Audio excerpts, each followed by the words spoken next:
Some objects don't feel like gifts. They feel like a cover story you're supposed to accept without touching too hard. We noticed that feeling first.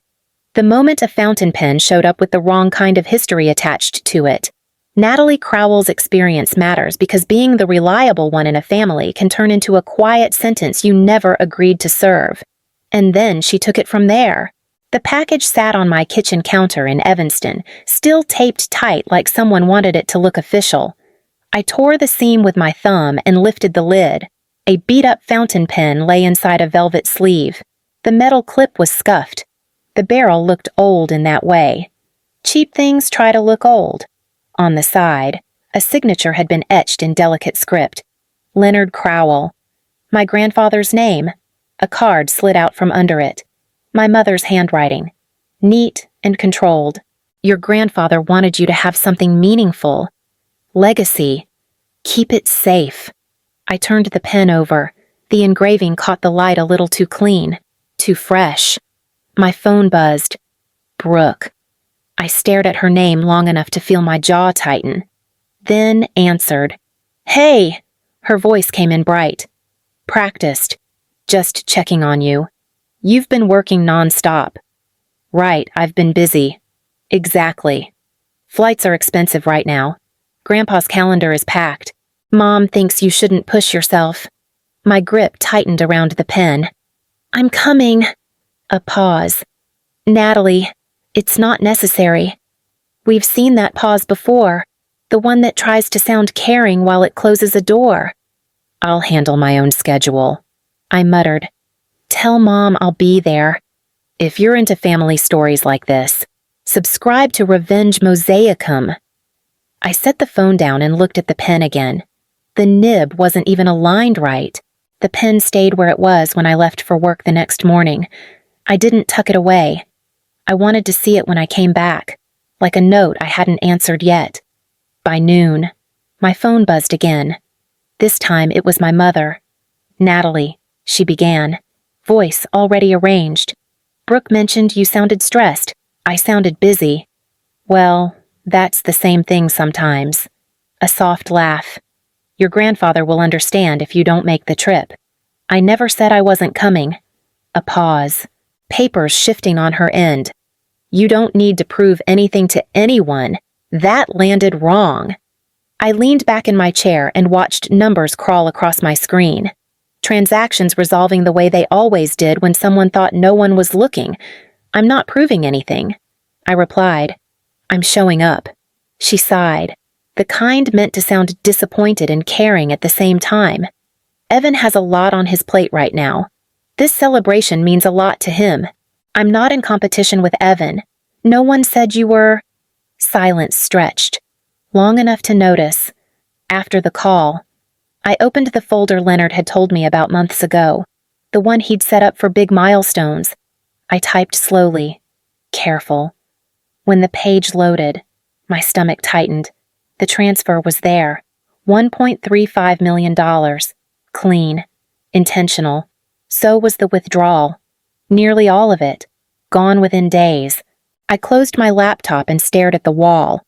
The pen suddenly heavy in my bag. I reopened the account after dinner, when the apartment had gone quiet and my neighbor's footsteps faded above me. Shoes off. Sleeves rolled up. The way I work when something matters. Leonard had mentioned this account once, months back. Over lunch. No ceremony. I want you to have options, he'd said, cutting his sandwich in half. Independence matters. I hadn't pushed.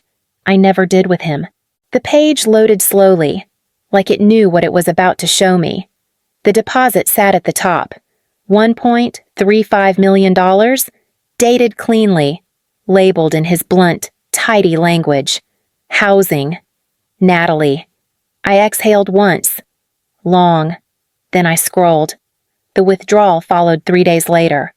$1.32 million, routed out in a single movement. Not chipped away.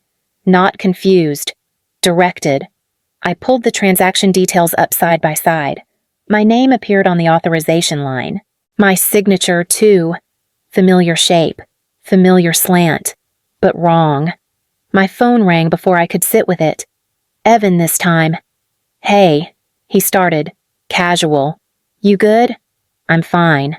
Mom said you sounded tense earlier. I've had a day.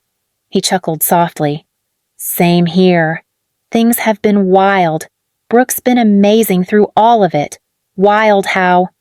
Another pause, shorter than Brooke's. Less polished. Good wild, he replied. Finally settling into something solid. I pictured the pen. The clean engraving. The nib that didn't quite line up. Where are you guys living now in Virginia? He said easily. Near the water. You'll see when you're here.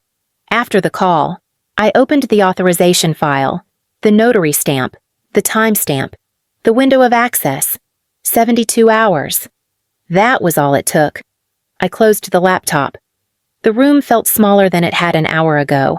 I pulled the property records during my lunch break, sandwich untouched, screen tilted just enough to keep wandering eyes away. Evan hadn't lied. Not exactly. Old Town Alexandria came up fast. Brick frontage, narrow windows, recently restored, the kind of place that gets described as historic when what it really means is expensive. I clicked through the listing photos. White kitchen, wide plank floors, light pouring in like it belonged there. The closing date sat near the bottom. The down payment matched the withdrawal almost exactly. My phone buzzed again. Brooke this time. You made it onto the guest list, she said. Cheerful. Georgetown's going to look amazing. I wouldn't miss it. A quick laugh. You'll love the neighborhood.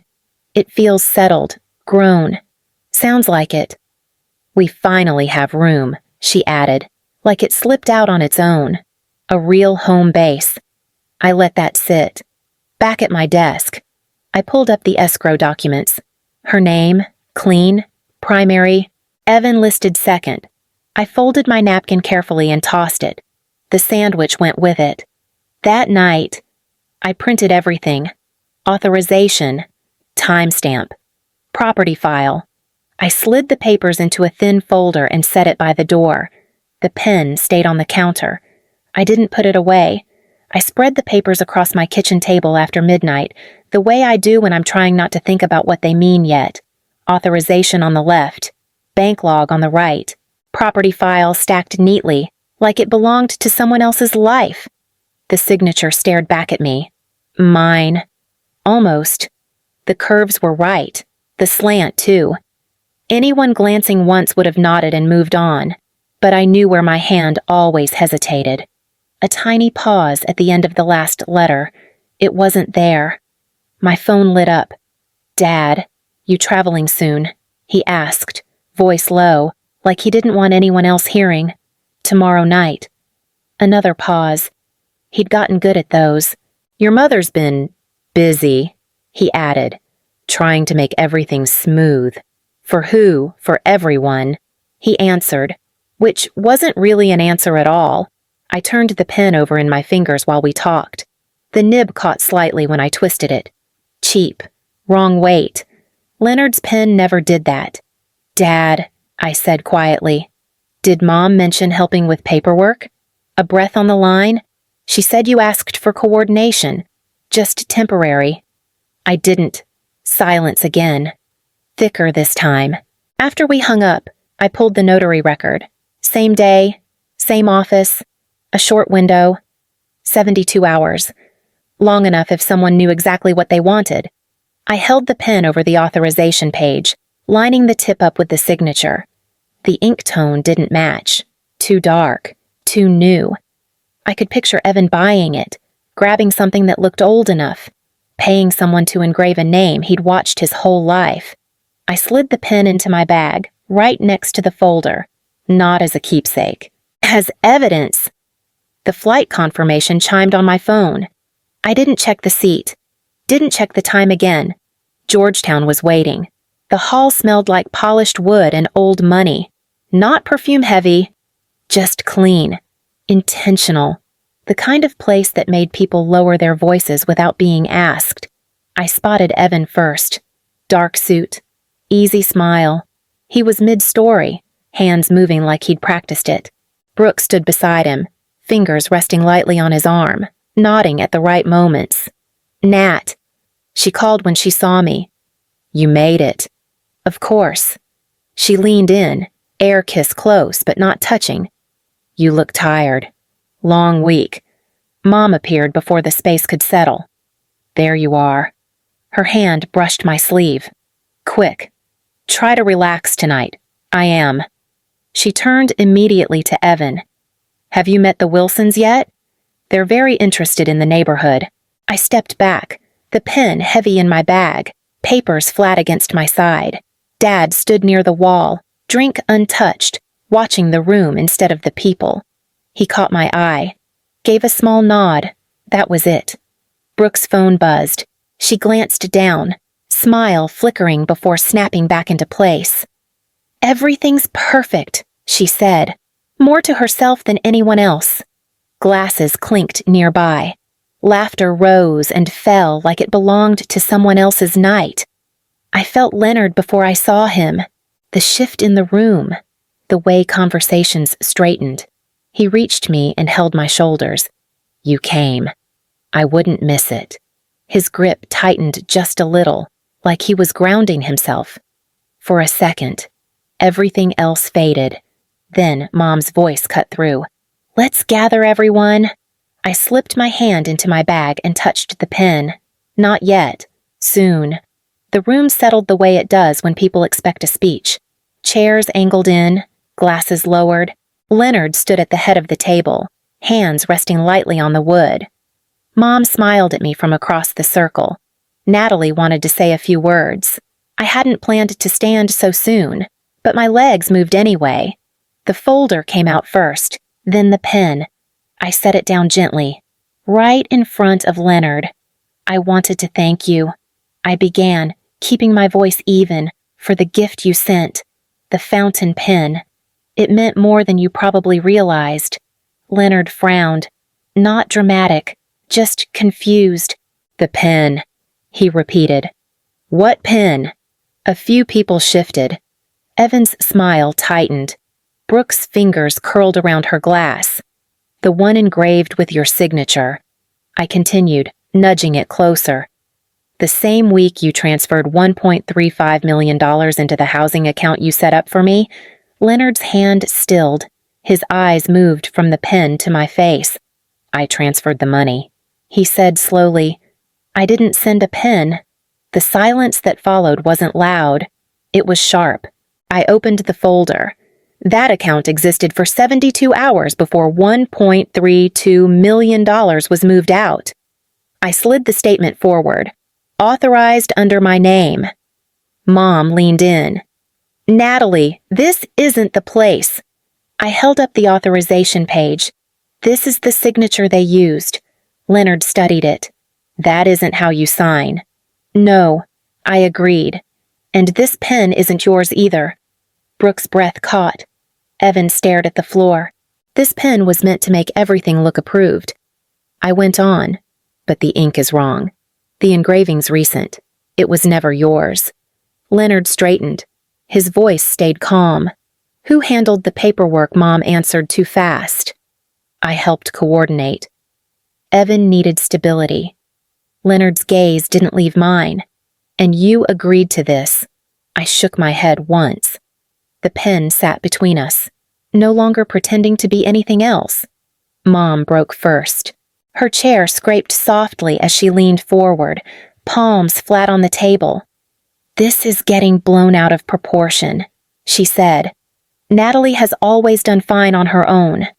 I looked at her. Really looked. "That's not the point."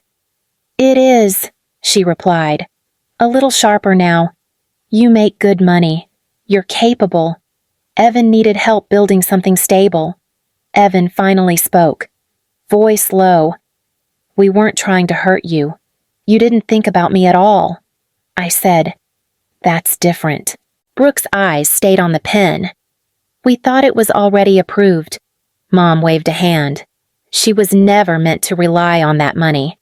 That's just the truth." The words landed clean. No apology attached. The room felt smaller. I became aware of my breathing. Slow and deliberate. Dad stepped out from the edge of the group. His hands shook slightly as he folded them together. "I knew something wasn't right," he said. "I didn't ask enough questions." Mom turned toward him. "Robert, don't—" "I should have said something sooner," he continued.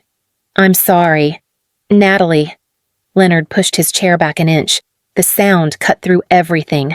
"This wasn't sharing," he said calmly. "It was deception." He looked at Evan and Brooke. "I will be seeking full restitution, then at my mother, and I will be revisiting every assumption I made about this family."